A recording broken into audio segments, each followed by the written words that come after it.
Hello guys, Paul here with VHScollector.com, and today we are going to be reviewing the Blu-ray, The Ice Cream Man from Vinegar Syndrome. I'm a big fan of Vinegar Syndrome. I'm an annual subscriber, so I'm always getting all their awesome Blu-rays. So this was one of their Black Friday specials, a surprise mystery title, and a lot of people kind of figured out what movie this was going to be. And it was this one and the other one, which was Disconnected. It wasn't really hard for people to figure out. I mean, there were still people taking guesses of other movies, but this movie and Disconnected were the ones that were always popping up. So as you can see here, you got a great slipcover here. This is adapted from some sort of promotional poster of the movie, and when you slip the cover off, it's the same thing, right? With the title, The Ice Cream Man, or Ice Cream Man, well, but yeah, Ice Cream Man. So I was guessing that it was going to have that very iconic VHS cover art with Clint Howard with the bloody ice cream cone. I was really excited to see that because I trust Vinegar Syndrome. They always do these great packaging jobs on these with the artwork. And you know what? We didn't get that. What we got was, on the reverse, it's just this one. It's the slipcover without the title. So it's practically the same thing. That's what you get on the reverse. I was really disappointed about that. And on the discs, you get the ice cream cone twice. I mean, you're pretty much seeing this damn ice cream cone 1, 2, 3, 4, 5 times. Where is that Clint Howard VHS cover art? Now, I have to imagine that there was some reason, legitimate reason, why they couldn't put that on there, because I trust that they would have put it on there if they could have. So this movie is a 2K scan from the 35mm original negative. It looks good. There's no complaints there. It's the R-rated cut. Looks awesome. It has a commentary track with the director. This commentary track is a mess, honestly. It goes out of sync about midway throughout the movie. It goes out of sync with the actual dialogue with the movie. That's not important because you're listening to the dialogue, or you're listening to the commentary from the director, so not a really big deal, but it's just something to note. It's not going to ruin the commentary experience, really. But it seems like it could have been touched up a lot. There's a lot of heavy breathing, and in fact, the director says, oh, I gotta go take a pee, and I feel like it could have been touched up and edited and cleaned up. So it has that commentary track on there, and also there's something very, very groundbreaking on here, which I at least think it's groundbreaking. It has the Monster Vision segments from Joe Bob Briggs, which is awesome. Has that ever been done before? Has anyone licensed this footage? Does it need to be licensed? Who owns it? And I don't know. I think this is the first time that the Monster Vision stuff has ever been released on home video.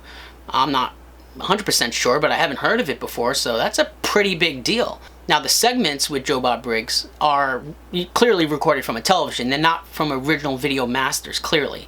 The TNT logo is in the corner. It's blurred out. That's unfortunate, but being a copy that was recorded off of television, it looks pretty good.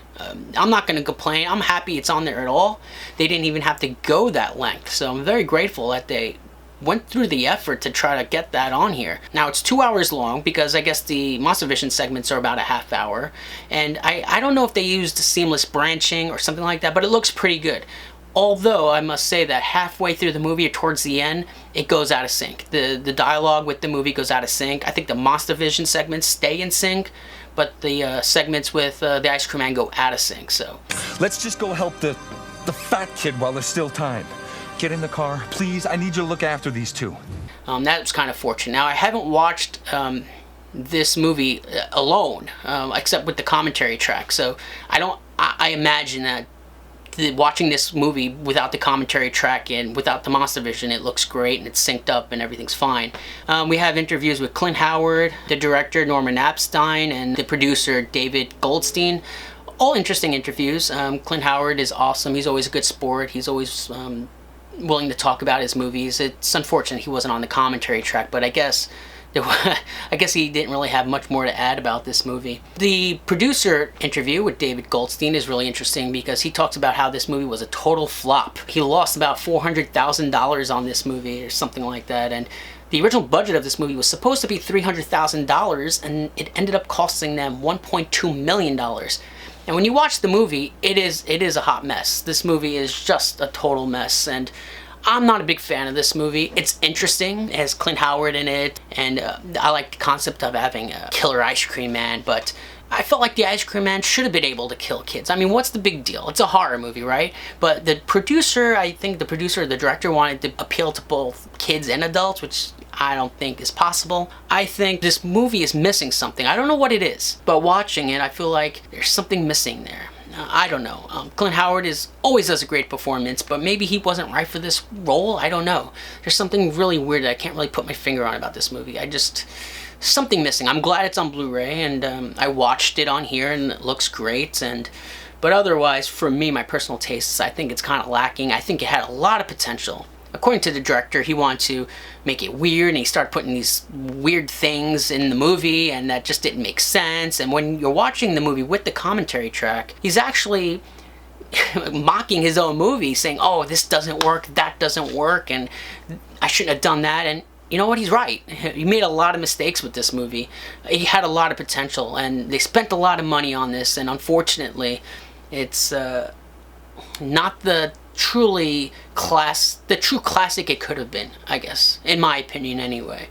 It's a video classic. I remember this gracing the horror section of video stores back in the 90s, certainly, in the early 2000s. It was always iconic. The name, Clint Howard on the cover holding a bloody ice cream cone, that alone is for me the movie. Just that cover art.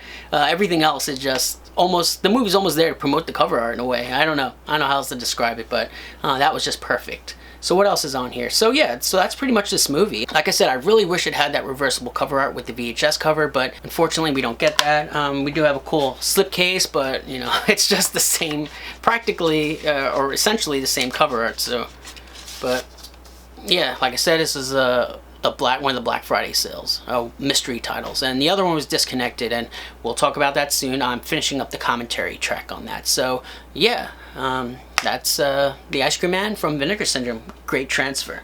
So yeah, so I have plenty more reviews and Blu-rays reviews and VHS, and yeah, and check out the campaign, the GoFundMe campaign for VHScollector.com.